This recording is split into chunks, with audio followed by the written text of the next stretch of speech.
ನಮಸ್ಕಾರ ವೀಕ್ಷಕರೇ, ನೀವಿನ್ನು ನಮ್ಮ ಚಾನೆಲ್ನ ಸಬ್ಸ್ಕ್ರೈಬ್ ಮಾಡಿದ್ರೆ ಕೂಡಲೇ ಸಬ್ಸ್ಕ್ರೈಬ್ ಮಾಡಿ, ಲೈಕ್ ಮಾಡಿ, ಶೇರ್ ಮಾಡಿ, ನಮ್ಮನ್ನು ಪ್ರೋತ್ಸಾಹಿಸಿ.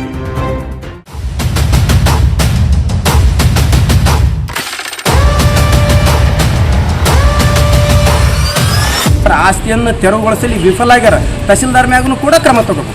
ಡಾಕ್ಯುಮೆಂಟ್ ಎಲ್ಲ ನೋಡಿದ ಮೇಲೆ ಮುಂದಿನ ತೀರ್ಮಾನ ಅವ್ರು ತಗೊಂತಾರೆ.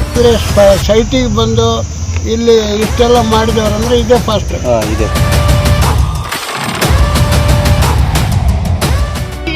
ಏನ್ ಹೇಳ್ಬೇಕು ನಾವು ಇಂಥ ಟೈಮ್ನ್ಯಾಗ ನಾವು ಎಲ್ಲಿಗೆ ಹೋಗ್ಬೇಕು, ಎಲ್ಲಿಗಿಲ್ಲ.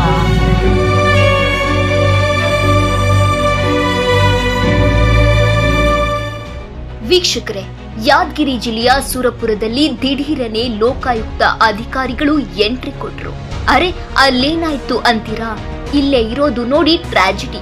ಅಂದಹಾಗೆ ವೀಕ್ಷಕರೇ, ಯಾದಗಿರಿ ಜಿಲ್ಲೆ ಸುರಪುರದ ಹಸನಾಪುರ ಗ್ರಾಮದ ರಂಗಪೇಟೆಯ ದೊಡ್ಡ ಬಜಾರ್ ಕಂದಾಯ ಇಲಾಖೆಯ ಆಸ್ತಿಯನ್ನ ಬಲಾಢ್ಯರು ಮತ್ತು ರಾಜಕೀಯ ಹಿಂಬಾಲಕರು ಅತಿಕ್ರಮಿಸಿಕೊಂಡಿದ್ದಾರೆ ಅನ್ನೋ ದೂರು ಬಹು ದಿನಗಳಿಂದ ಕೇಳಿಬರ್ತಿತ್ತು. 73/1, 73/2 ಇದು ಸರ್ಕಾರದ ಆಸ್ತಿಯಾಗಿದ್ದು, ಇದು ಕಂದಾಯ ಇಲಾಖೆ ಸುರಪುರ ತಹಸೀಲ್ದಾರ್ ಸಂಬಂಧಪಟ್ಟ ಆಸ್ತಿ.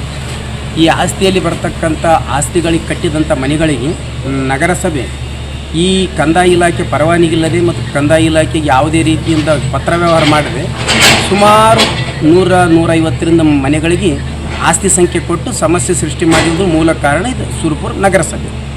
ನಂತರ ಏನಾಯ್ತಪ್ಪ ಅಂತಂದ್ರೆ, ಇದು ಕರ್ನಾಟಕ ಸರ್ಕಾರ ಆಸ್ತಿ ಆದ, ಕರ್ನಾಟಕ ಸರ್ಕಾರ ಹೊಳ್ಳಿ ತಗೊಳ್ರಿ ಅಂತ ತಿಳ್ಕೊಂಡು ಕಂದಾಯ ಇಲಾಖೆ ಪ್ರಧಾನ ಕಾರ್ಯದರ್ಶಿಗಳು DMA ನಿರ್ದೇಶಕರಿಗೆ ಎಲ್ಲರಿಗೂ ಪತ್ರ ಬರೆದವರು ಕೂಡ ಯಾವುದೇ ಅಧಿಕಾರಿಗಳಿಗೆ ಕ್ರಮ ತಗೊಳ್ಳಾರದ ನಂತರ ನಾನು ಲೋಕಾಯುಕ್ತದಲ್ಲಿ ಈ ಜಿಲ್ಲಾಧಿಕಾರಿಗಳಿಗೆ ತಹಸೀಲ್ದಾರರು ಮತ್ತು CMC ಕಮಿಷನರ್ ಪ್ರತಿವಾದಿಗಳನ್ನು ಮಾಡಿ ಲೋಕಾಯುಕ್ತದಲ್ಲಿ ದೂರು ದಾಖಲು ಮಾಡಿದೆ. ಒಂದಲ್ಲ ಎರಡಲ್ಲ, ಬರೋಬ್ಬರಿ 11ರಿಂದ 23 ಎಕರೆ ಗುಂಟೆ ಜಮೀನನ್ನ ಅತಿಕ್ರಮಿಸಿಕೊಂಡು ಮಹಡಿ ನಿರ್ಮಿಸಿಕೊಂಡಿದ್ದಾರೆ ಅನ್ನೋ ದೂರು ಬಂದಿತ್ತು. ಪೌರಾಡಳಿತ ಮತ್ತು ಬೆಂಗಳೂರು ಲೋಕಾಯುಕ್ತ ಕಾರ್ಯಾಲಯಕ್ಕೆ ದೂರುದಾರರೊಬ್ಬರು ಪತ್ರ ಬರೆದಿದ್ರು. ಹೀಗಾಗಿ ದಿಢೀರನೆ ಬಂದ ಅಧಿಕಾರಿಗಳು ಶಾಕ್ ನೀಡಿದ್ರು. ಬಳಿಕ ಮಾಧ್ಯಮಕ್ಕೆ ಮಾಹಿತಿ ನೀಡಿದ್ದು ಹೀಗೆ: ರಂಗಪೇಟೆ ಸರ್ವೆ ನಂಬರ್ 73/1, 73/2 ಬಗ್ಗೆ ನಾನು ಲೋಕಾಯುಕ್ತರಲ್ಲಿ ಒತ್ತುವರಿಯಾಗಿದೆ ಅಂತ ದೂರು ಕೊಟ್ಟಿದ್ದಾರೆ. ಅದಕ್ಕೆ ಲೋಕಾಯುಕ್ತ ಪರವಾಗಿ ನಾನು ಸ್ಥಳ ತನಿಖೆ ಮಾಡಿ ಏನಿದೆ ವಾಸ್ತವಾಂಶನ ಅದನ್ನು ನಾನು ಲೋಕಾಯುಕ್ತರಿಗೆ ತಿಳಿಸೋಕ್ಕೆ ಬಂದಿದ್ದೀನಿ. ಇಲ್ಲಿ ಏನೇನು ಸರ್ಕಾರಿ ಕಟ್ಟಡಗಳಿದ್ದಾವೆ ಮತ್ತು ವಾಸ್ತವವಾಗಿ ಏನು ಬಿಲ್ಡಿಂಗ್ ಇದೆ, ಸಂತೆಪೇಟೆ ಇದೆ, ಸ್ಮಶಾನಗಳು, ಆಮೇಲೆ ನಮ್ಮ ಹಾಸ್ಪಿಟ್ಲ್ಗಳು ಇದೆ, ಅದನ್ನೆಲ್ಲ ಇದ್ದ ಅಂಶನ ನಾನು ಸರ್ಕಾರಕ್ಕೆ ವರದಿ ಮಾಡ್ತೀನಿ. ಅದು ಲೋಕಾಯುಕ್ತರಿಗೆ ತಿಳಿಸ್ತೀವಿ. ಲೋಕಾಯುಕ್ತರು ಅದರ ಬಗ್ಗೆ ತೀರ್ಮಾನ ತಗೋತಾರೆ. ದಯವಿಟ್ಟು ಯಾರಿಗೂ ಏನೂ ಇದಿಲ್ಲ. ಅದು 11 ಎಕರೆ 26 ಅರ್ಜಿದಾರರು ಅವ್ರು ಹೇಳ್ತಾ ಇದ್ದಾರೆ. ಡಾಕ್ಯುಮೆಂಟ್ಸ್ ಎಲ್ಲ ನೋಡಬೇಕಲ್ಲ, 60-70 ವರ್ಷದಿಂದ ಅದು ಇದ್ದಾರೆ ಅಲ್ಲಿ. ಆ ಡಾಕ್ಯುಮೆಂಟ್ ಎಲ್ಲ ನೋಡಿದ ಮೇಲೆ ಮುಂದಿನ ತೀರ್ಮಾನ ಅವ್ರು ತಗೊಂತಾರೆ. ಇವರು ಡಾಕ್ಯುಮೆಂಟ್ ಅರ್ಜಿ ಏನೇನಿದೆ ಇವ್ರ ದಾಖಲೆಗಳು ಇವರು ಕೊಡ್ಬೋದು, ಅವ್ರ ದಾಖಲೆಗಳೇನಿದೆ ಅವ್ರದ್ದು ದಾಖಲೆ ಕೊಟ್ಟ ಮೇಲೆ ಅದನ್ನು ತೀರ್ಮಾನ ಲೋಕಾಯುಕ್ತರು.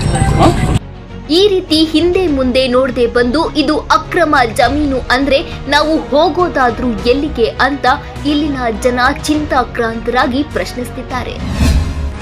ಇಲ್ಲ, ಅವ್ರ ಕಡೆಯಿಂದ ನಮಗೆ ಕರೆಸ್ಪಾಂಡೆನ್ಸ್ಗೆ ಪ್ರಶ್ನೆ ಮಾಡಿದ್ದಕ್ಕೆ ನಾವು ರಿಪ್ಲೈ ಕೊಟ್ಟಿದ್ವಿ ಅಷ್ಟೇ.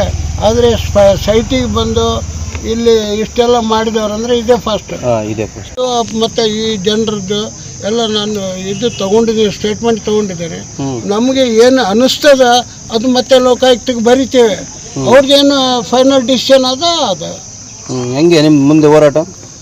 ಮುಂದೆ ಸೂಟೇಬಲ್ ಅನ್ಸರಿದ್ರೆ ನಾವು ಒಪ್ತೇವೆ, ಹೇಳಿದ್ರೆ ಅದು ನಾವು ಮತ್ತೆ ಕರೆಸ್ಪಾಂಡೆನ್ಸ್ ಮಾಡ್ತೇವೆ. ಏನ್ ಹೇಳ್ಬೇಕು ನಾವು ಇಂಥ ಟೈಮ್ನ್ಯಾಗ ನಾವು ಎಲ್ಲಿಗೆ ಹೋಗ್ಬೇಕು, ಎಲ್ಲಿಗಿಲ್ಲ.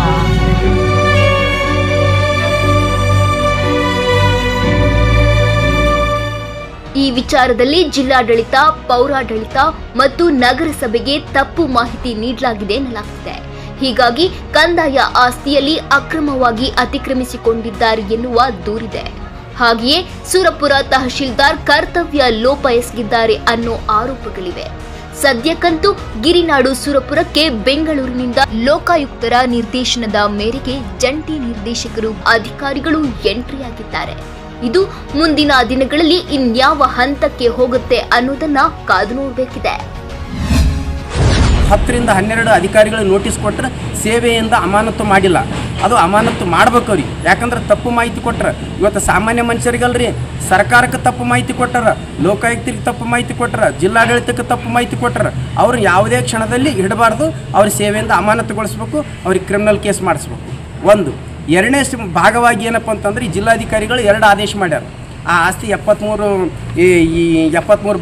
73/2 ಇದು ಸಂಪೂರ್ಣ ತೆರವುಗೊಳಿಸಿರಿ ಅಂತ ಸುರಪುರ ತಹಸೀಲ್ದಾರರು ತಮ್ಮ ಕರ್ತವ್ಯ ಲೋಪ ಎಸಗ್ಲಕತ್ತಾರ. ಆಸ್ತಿಯನ್ನು ತೆರವುಗೊಳಿಸಲಿ ವಿಫಲ ಆಗ್ಯಾರ. ತಹಸೀಲ್ದಾರ್ ಮ್ಯಾಗೂ ಕೂಡ ಕ್ರಮ ತಗೋಬೇಕು. ಸರ್ಕಾರಿ ಆಸ್ತಿ ಸಂರಕ್ಷಣೆ ಮಾಡೋದು ಸಾರ್ವಜನಿಕರ ಕೆಲಸ ಮುಖ್ಯ ಅಲ್ಲ, ಅಧಿಕಾರಿಗಳ ಕೆಲಸನೂ ಕೂಡ ಮುಖ್ಯ ಅದ. ಅದರಲ್ಲಿ ವಿಫಲರಾಗ್ಯಾರ ಮತ್ತು ನಗರಸಭೆ ಪ್ಲಸ್ ಈ ತಹಸೀಲ್ದಾರ್ ಇಬ್ಬರ ಮ್ಯಾಗ ಕ್ರಮ ತಗೊಂಡು ಅದರ ಆಸ್ತಿಯನ್ನು ಸಂಪೂರ್ಣವಾಗಿ ತೆರವುಗೊಳಿಸಿ ತಕ್ಷಣ ಯಾರ್ಯಾರು ಅಕ್ಯುಪೈಡ್ ಮಾಡ್ಕೊಂಡು ಸಾರ್ವಜನಿಕರಿಗೆ ಬಾಡಿಗೆ ಕೊಟ್ಟಾರ, ಹಾಸ್ಟೆಲ್ ಬಾಡಿಗೆ ಕೊಟ್ಟಾರ, ಇನ್ನೊಬ್ಬರ ಹೆಸರಲ್ಲೇ ಮಾಡ್ಯಾರ, ಅವರೆಲ್ಲನೂ ಗುರುತಿಸಿ ಕ್ರಿಮಿನಲ್ ಕೇಸ್ ಮಾಡಿ ಅವರೆಲ್ಲನೂ ಫಲಾನುಭವಿಗಳನ್ನ ಜೈಲಿಗೆ ಕಟ್ಟಬೇಕು ಅನ್ನೋದು ನಂದು ಒತ್ತಾಯ ಅದ.